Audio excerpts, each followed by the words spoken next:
like automotive and robotics. We also have the Cortex A for smartphones, like the Snapdragon Cortex A series. We also have other ones for like the Neovas for infrastructure and cloud computing. And then to have the almighty Apple Silicon, which is the M1 and M2 chip. They also ARM-based architecture, very fast and efficient. So for us to get started, on how to program this, how this works, how C++ can work on this machine. Well, basically, it can work on Windows, but it's more user friendly, more easy to be used on a First of all, you have to go to their GitHub repo and clone it. You also need a Unix machine. It's either you run it through no, VM is not recommended. It's either you get a WSL, a Windows Subsystem Linux, if you are using a Windows PC, or you can change your operating system to Linux or any other Linux distribution. And then you also need a code, a USB Type-C code, because that's what we use to write the firmware into the chip. Then,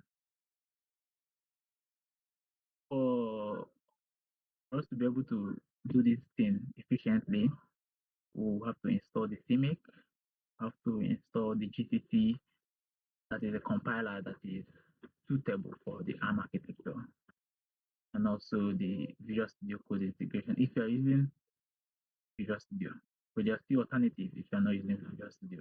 Then, most importantly, look at the SDK, the development kit, because that's like the foundation of everything. Without this SDK, your code will not work. You won't be able to build a firmware to be used on this microcontroller. Sorry, am I coming out clear?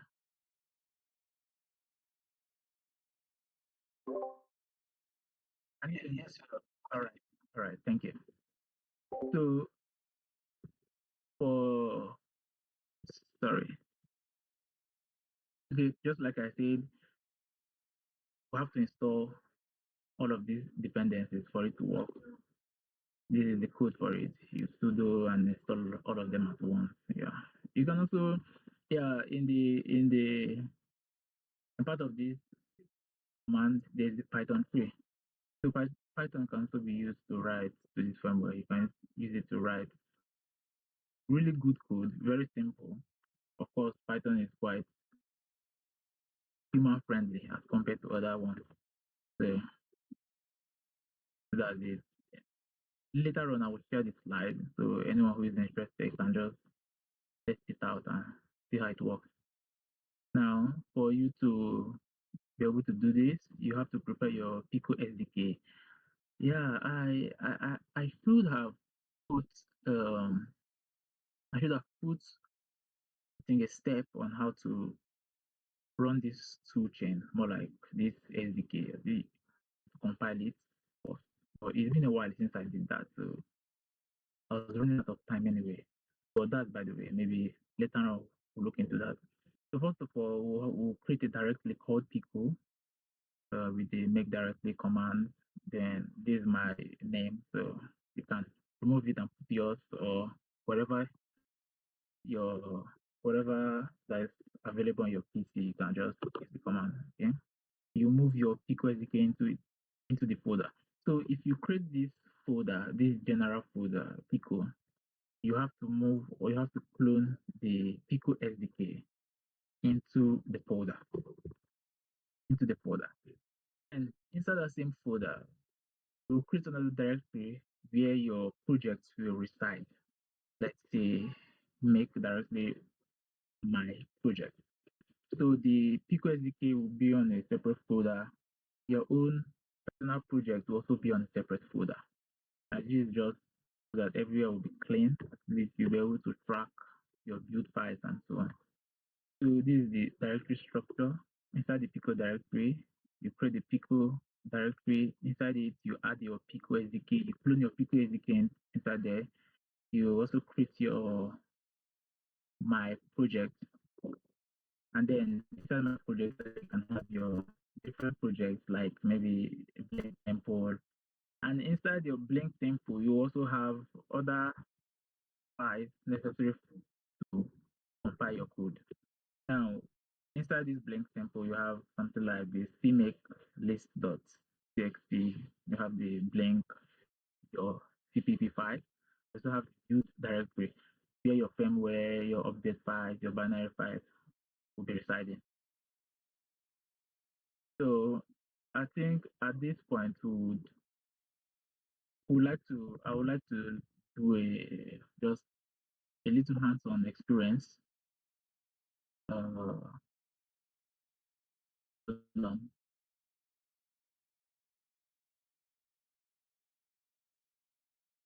like to do a little hands-on experience. Oh, okay. Okay, let me finish up, then I can go. So then, why we using CMake when building this project? CMake is not a compiler. It's actually a build system generator. It creates all files and commands needed to compile your project. So in this case, we are using the ARM GCC toolchain. Yeah, so the CMake enables that. So instead of writing a massive make file by hand, you write a short CMake and then everything happens. So when you write those short commands, this is what CMake will do. CMake will read it. CMake will pull all the dependencies from the Pico SDK. CMake will set up the cross compilation for the RP 2040 chip. CMake will also generate the proper make file that can build it, which is which has the .elf.bin and .ufc, which will look later on. So this is the command for you to generate those files to put into your microcontroller. Yeah. So I think at this point we'll have to I have no choice but to test this out. Okay. Yeah. So okay, I have to stop sharing so that I'll switch to the other PC then so that I'm going to use that one to do it. Is that okay?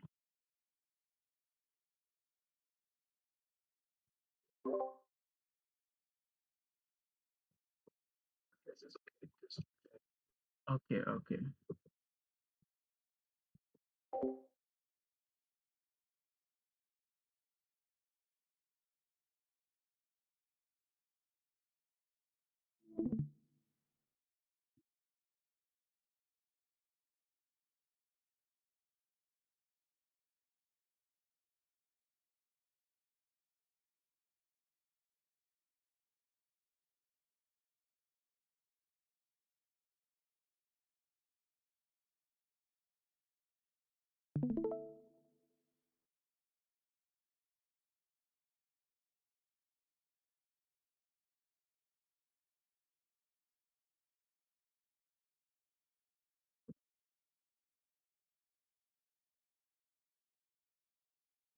All right, so can you see my screen on the other PC?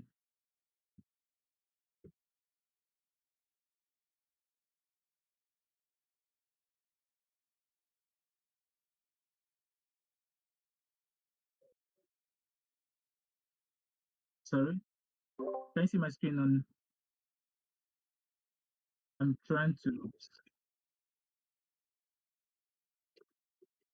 All right, okay, okay, that is so. I'm gonna be using WSL, yeah, WSL sub Windows Subsystem Linux. Yeah. So we're going to start up our remote desktop connection.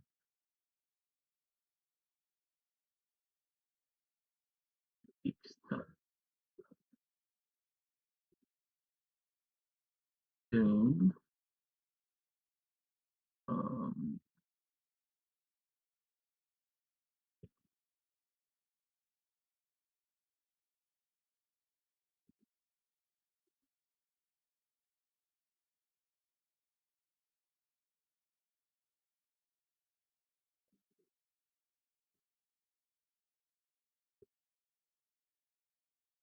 Okay. Trying to see my screen.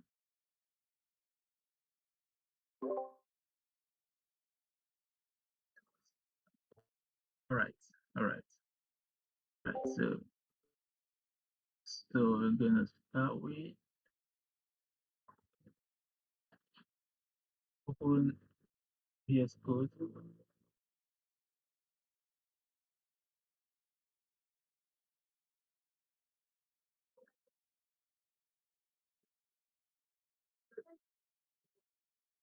Put carbon.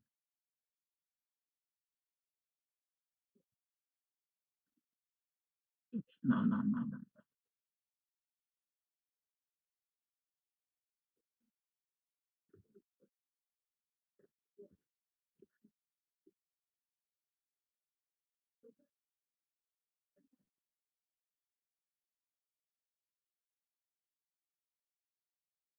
Okay, so this is I've already made a sample program already.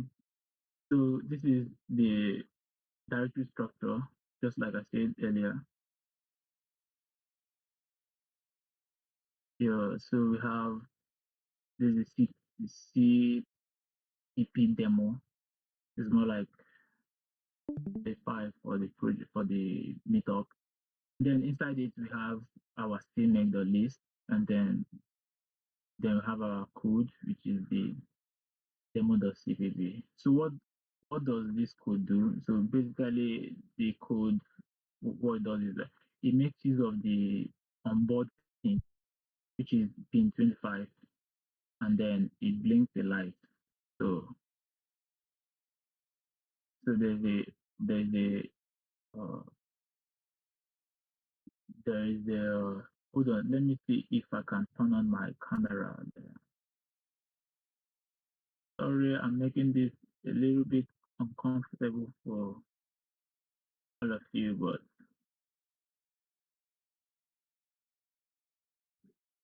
okay. So this is the chip. Uh, like so, okay. So if you look at this chip, there's a part there you see GPIO 25. That's what we'll be making use of. It has an LED there. So once we compile our project, then the lights start blinking. So this is more like a while loop. Then it points to hold on.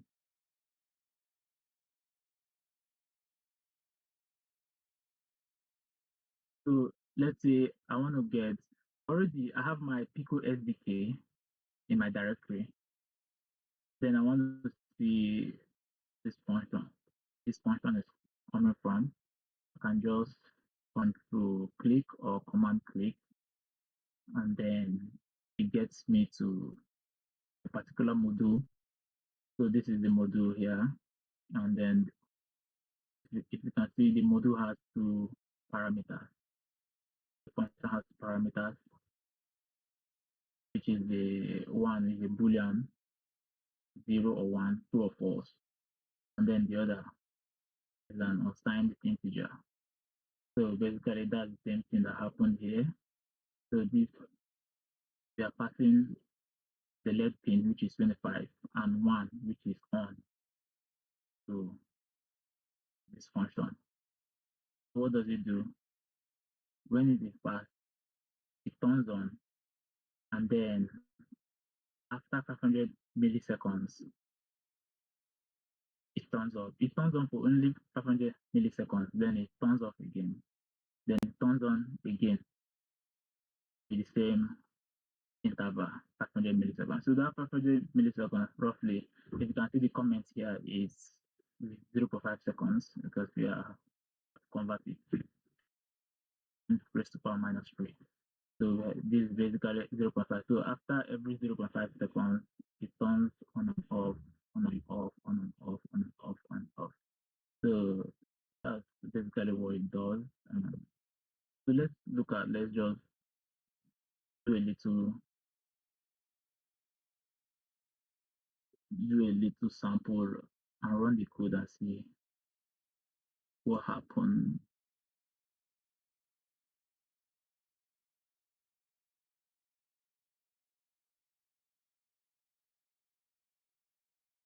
So we'll be running the code inside the build directory, inside the cpp demo. The already I've already done this before, so we have a lot of files in there, but we'll still do it. Yeah, and then we'll flash it into our then see how it behaves. So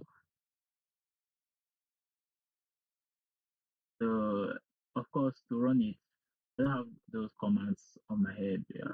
So basically I'll go and copy them from display.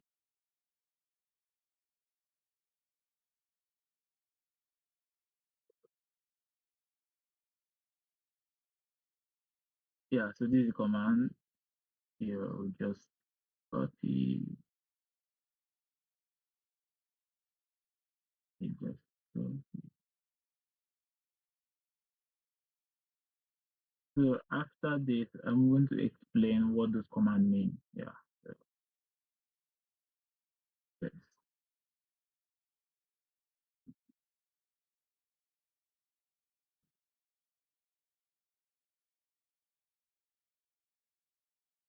So as you can see, it's compiling.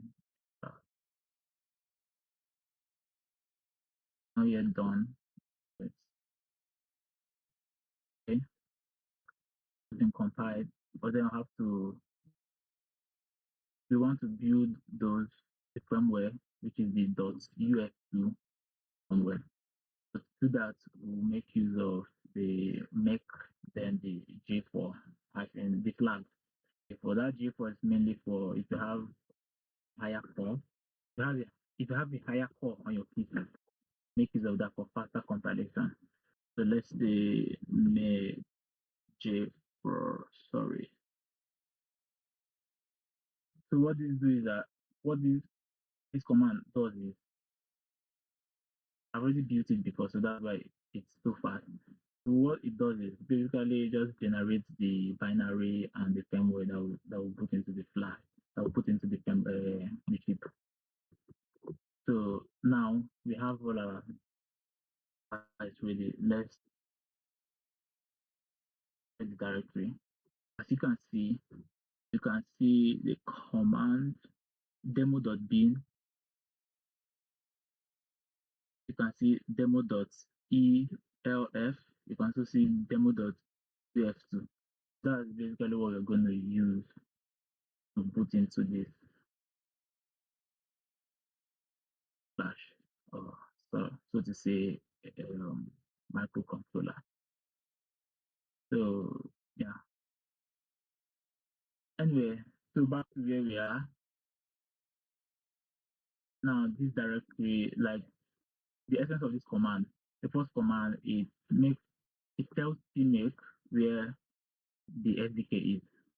This is where the SDK is to build this file. Go there and get it. That's what it does.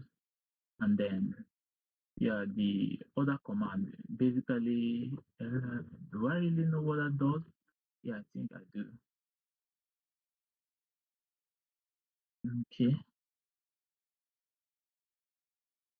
Okay, so that other command, it's more like an optional flag that tells CMake to generate a file called command by command.json, basically used for IDEs and editors to provide correct C++ coding. Yeah, so that's what it does. Then, so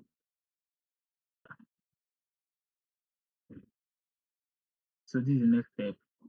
We've already compiled the program, and we have the UF2 file.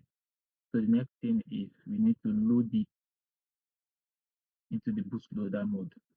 So what is the bootloader mode? If you look at this chip, there's a little button there. The button has, I think it has a right up there, boot. What it does is I hold it down, As I hold it down, I plug I plug it to my PC. Hold on, let me get the cord. The Type C cord. Okay, so this is my cord, and then this is my chip. Yeah. What I do is I plug it, then I plug it into the PC. But then I've already loaded it into this microcontroller already. But then we just see the effect of that program into it.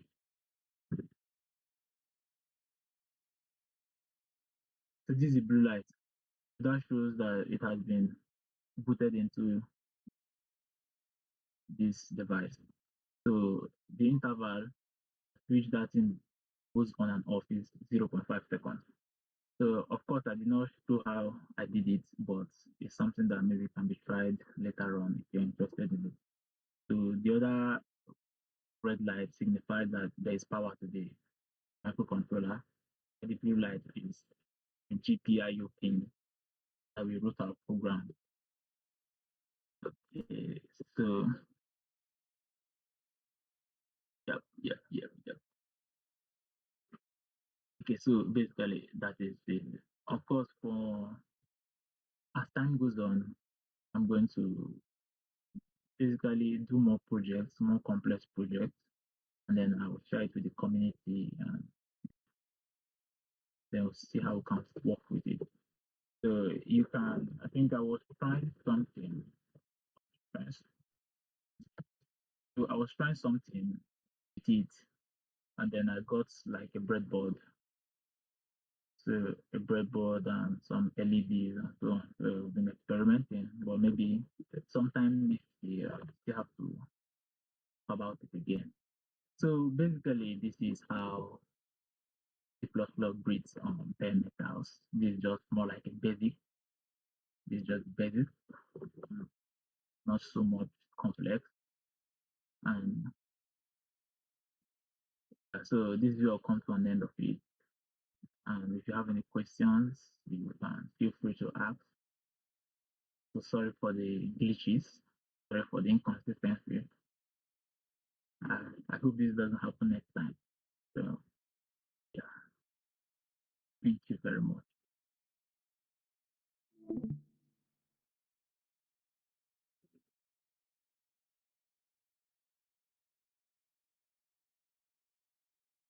Yeah, I you still with me? Yeah, here, Dennis. Thank you so much for for this enlightening talk. I think that we it was a little bit unfortunate about your sound issue, but I think later you got it right, and I'm sure everybody learned something, right?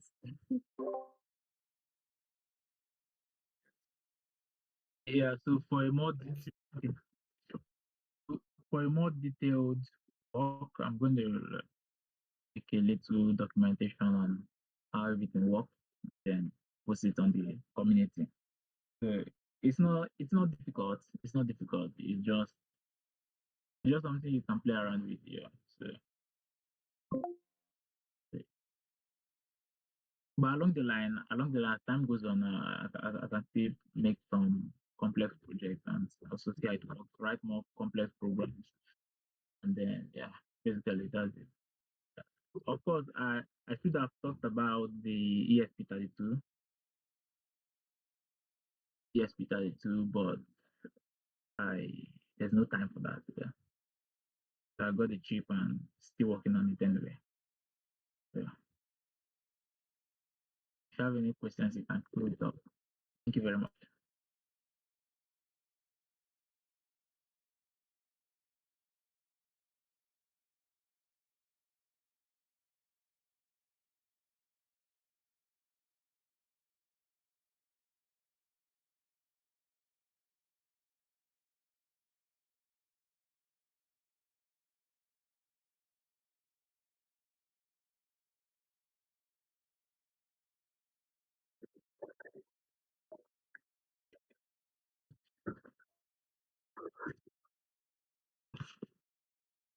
Okay, okay, I got this cheap from AliExpress. I got it from AliExpress, so of course you have to import it. But I think it's less than I got this less than $3, 2 point something dollar. So the ESP 32 also got it less than $4.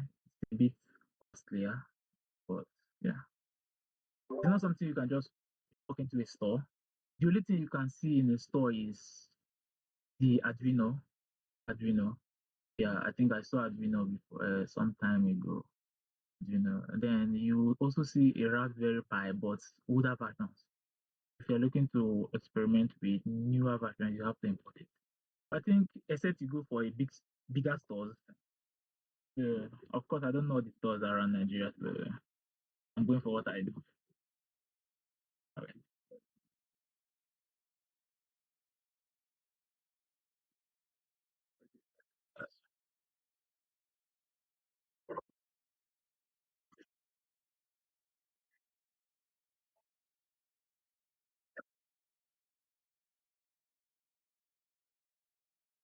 Okay, from me, from my end, it's free shipping. Free shipping. So free shipping. So I think since they are not costly, so that's why they are still cheap. You understand? So it doesn't weigh anything, maybe a few grams or so. So that's why it's quite cheap. Maybe it's only when you're looking for something big that's when you have to pay for taxes. Yeah.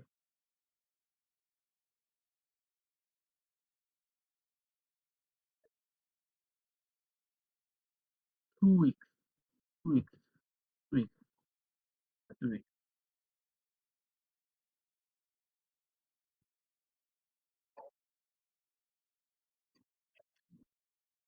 I also have a question.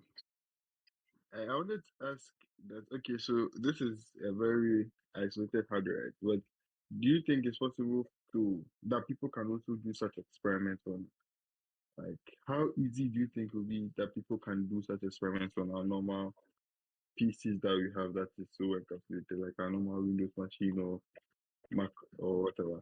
Uh,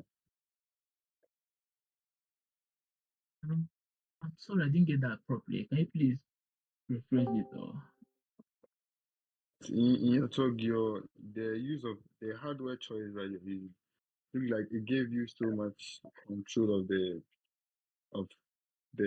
of so many things, the low level stuff. And I'm saying that how easy, like with the choice of hardware that you went for, how easy would it be for someone who wants to do such experiment but doesn't have access to this kind of Raspberry Pi and stuff, and maybe uses a normal Windows machine or Mac or whatever? oh, I could- that's a difficult question. How easy? um, that's a difficult one. How easy? I think it's a cheap board, so I think that should be the easiest thing to get. It's even more cheaper than a PC. So if you can get a PC, that means likely you can also get a board like this. And but then if you want to experiment with other low level things on your PC, maybe without the board, you can as well. There are still open source projects like this. Pico SDK is an open source project. You can still work with them, contribute to it, and maybe from there you'll be able to expand your horizon before you can get a board like this. So I don't know if that answers your question. And work with other open source projects, hardware. So basically, that's it.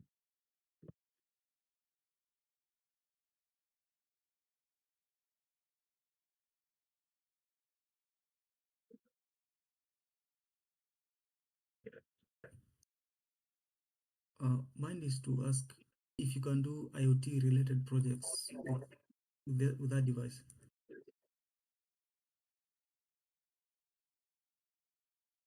If I can do IoT related project without the device,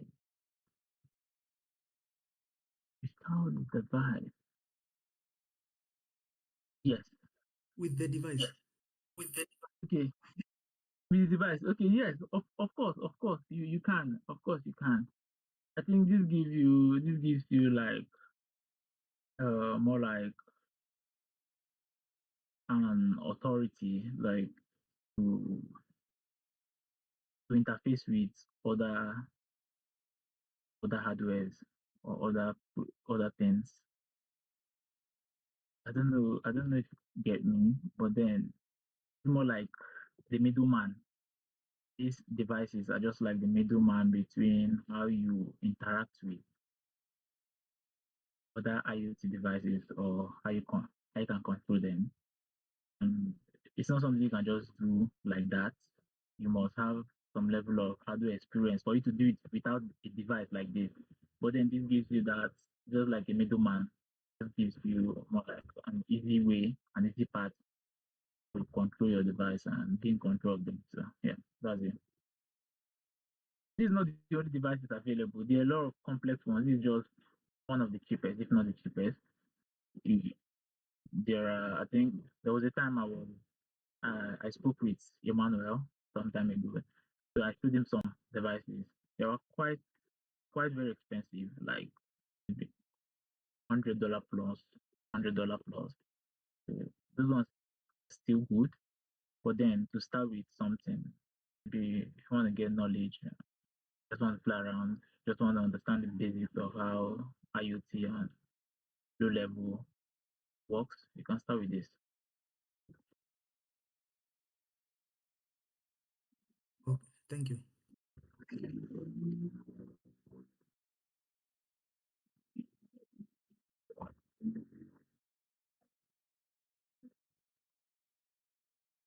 Yeah, so basically, do we have any other question?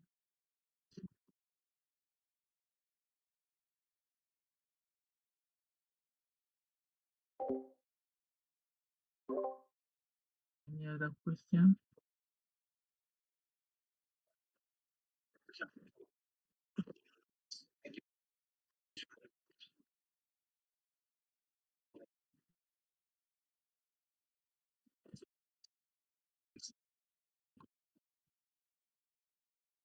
Unfortunately, I wasn't able to record. I was running on low power, so I didn't just want to like, yeah, finish up my battery.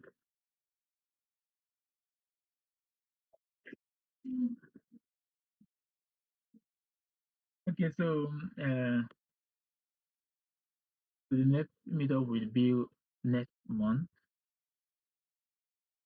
How feasible is it? Do you think we should still hold it next month? I don't know. I'm just throwing it up to the community. Maybe we should look into it. Since next month is more like a celebration month or something like that. I'm just saying anyway. So if it's something that we can still hold maybe towards the early part of next month, that would be great. What do people have to say about it? The floor is open.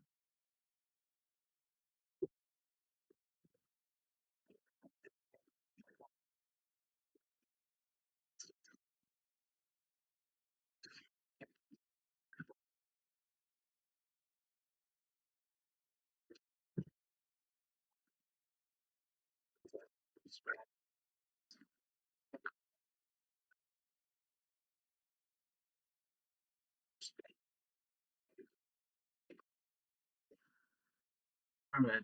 Um, yeah, just something came into my mind some days ago. I don't know if I should say it here, but okay, I do it. It's not something hidden. Yeah, there was somebody, a lead developer. I think he should be in. I'm not going to call his name, but then he works with Infidel also. So there was a time I was having a conversation with him about maybe he can join us on our meetup and so on.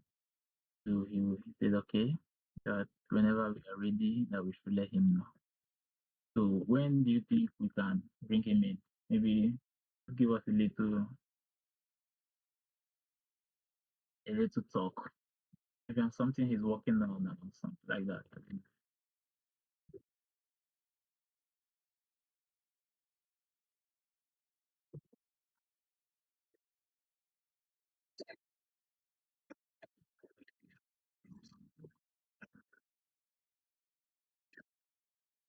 Okay.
Yeah, true. Another thing is this, it doesn't have to be so complex before you think you can be able to present it here. All forms of presentation is acceptable. All forms of talk is acceptable, whether complex, whether basic. Yeah, we all accept everything. Yeah, so no segregation. It's a free community, open to all. Bring your ideas. We look into it. You go ahead with it. Yeah, yeah. So basically, that's it.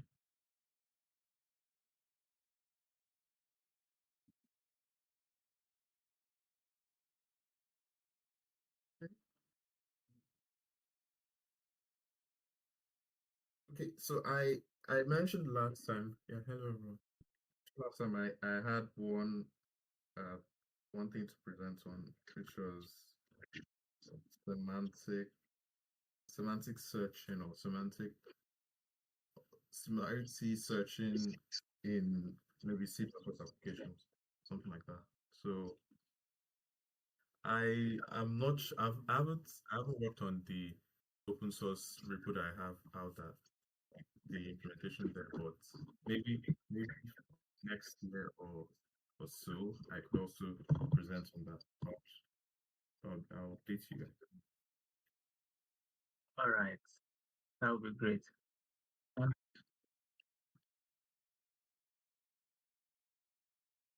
okay, Mr. Jen. Sorry if I'm pronouncing it wrongly. I don't know. Yeah, you said some time ago you wanted to present something. You wanted to present something some time ago. I don't know. We've not heard from you. Hope, hope all is good.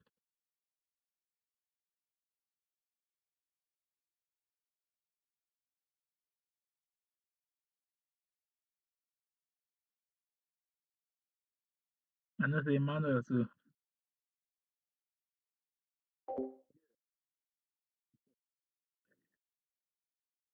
Um, I'm very excited about the way we've been consistent so far, and hopefully next month or two, I'm preparing something to present to.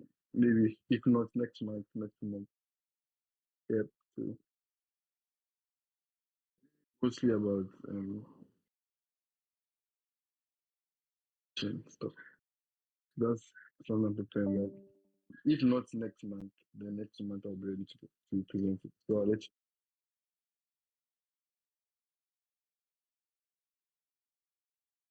It's all right. It's all right.